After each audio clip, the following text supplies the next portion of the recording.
Voilà, bon, on va recommencer. Alors, du coup, je ne sais plus la question.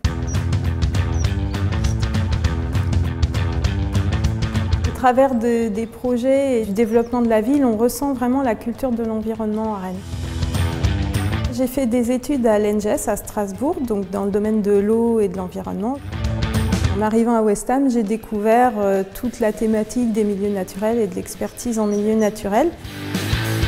West Ham, c'est un bureau d'études qui essaye de concilier la biodiversité avec les activités humaines.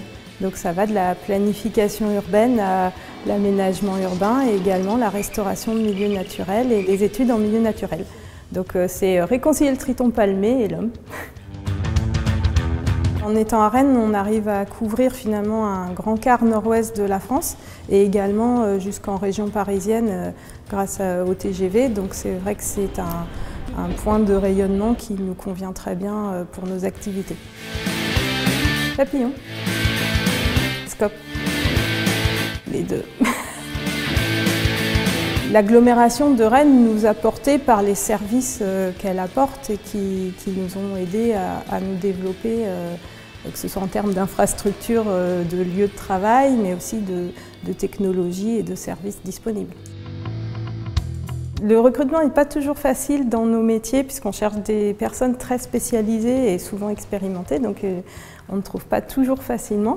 Mais on a la chance d'être sur un territoire qui est plutôt attractif, donc on ne manque pas de candidatures. L'écosystème rennais est très créatif, on a beaucoup d'idées et ça offre des opportunités de développement, d'invention, d'innovation qui sont très intéressantes pour le business. Oh, Rennes.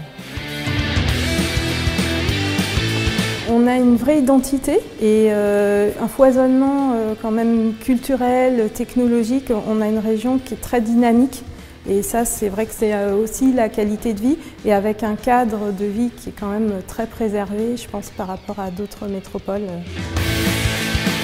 J'apporte quelque chose que j'aimerais recevoir. Chaque personne contribue à quelque chose de plus grand en apportant ses compétences, ses talents. L'idée étant d'être toujours dans une dynamique collective et participative.